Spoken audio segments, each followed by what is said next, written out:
Welcome to Brave Voice English. Listen, read, and learn English with short stories. Don't forget to subscribe.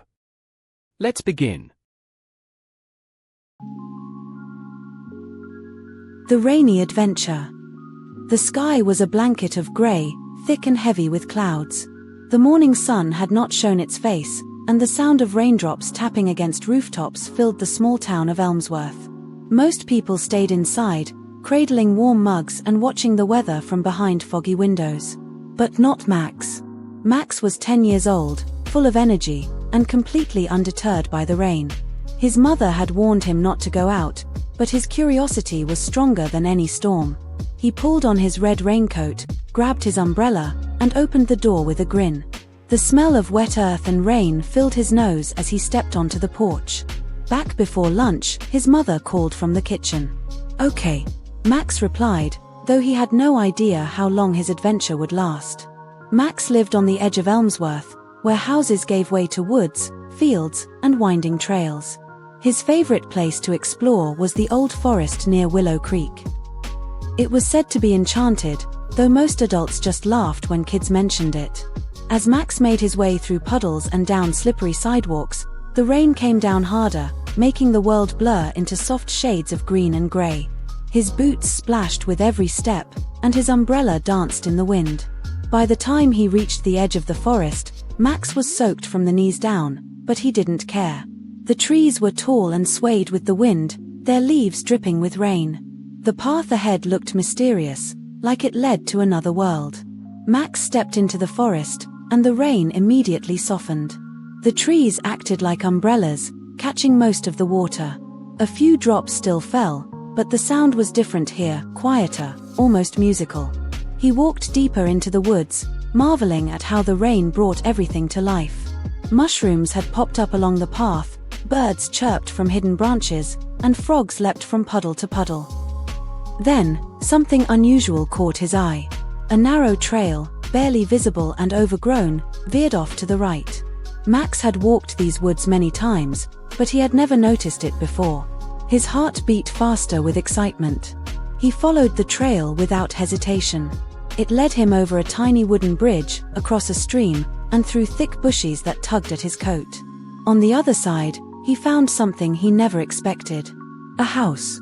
It was small, with crooked windows and a moss-covered roof. Smoke curled from the chimney, and the light from within gave it a warm glow. Max felt a twinge of fear, but his curiosity pulled him forward. He knocked gently on the door. To his surprise, it opened almost immediately. An old woman with kind eyes and a long grey braid stood there. She wore a purple shawl and smelled of lavender and tea. "Well, aren't you a brave one?" she said, smiling. "Come in before you catch cold." Max hesitated, then stepped inside. The house was filled with books, jars of herbs, and soft cushions.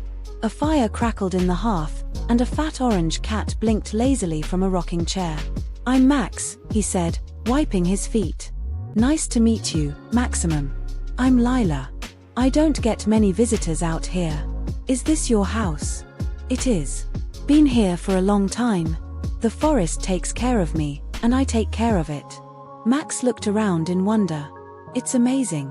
Lila poured him a cup of warm mint tea and offered him a slice of bread with honey. They sat by the fire, and she told him stories about trees that could talk, foxes that led people to treasure, and stars that danced above the clearing on certain nights. Max listened with wide eyes. The rain continued to fall outside, but inside the little house, time seemed to slow. After a while, Lila stood up. "Would you like to see something special?" Max nodded eagerly. She led him to a trapdoor in the floor and opened it. A narrow staircase led down to a room filled with glowing crystals. The air shimmered with light, and strange, beautiful music played from nowhere. "This is the heart of the forest," Lila said. "Only those with open hearts and curious minds can find it." Max stared in awe. "It's magic." "Yes," she said softly. "And so are you." They didn't stay long. Lila told him that magic must be respected and never taken for granted. Before they left, she handed him a small stone that glowed faintly in his palm. "A gift," she said. "It will guide you when you're lost." Max thanked her and returned to the main room. The rain had finally stopped, and sunlight peeked through the clouds. It was time to go. He stepped outside, turning to wave goodbye, but the house was gone. In its place was a clearing filled with wildflowers and birdsong. The narrow trail behind him had vanished too.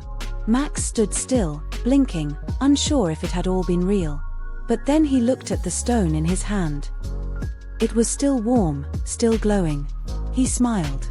The walk home felt shorter, though the world around him seemed different now. Brighter. More alive. The puddles sparkled like little mirrors, and the breeze whispered secrets in his ear. When he reached his house, his mother was waiting on the porch. "Did you get caught in the rain?" she asked. "A little," Max said, slipping the stone into his pocket. "But it was worth it." She ruffled his hair and led him inside. That night, as he lay in bed, Max replayed every moment in his mind. He couldn't wait to go back. Maybe the house would return. Maybe he'd find more magic. He fell asleep with a smile. The next morning, the sun was shining, and the world looked fresh and new.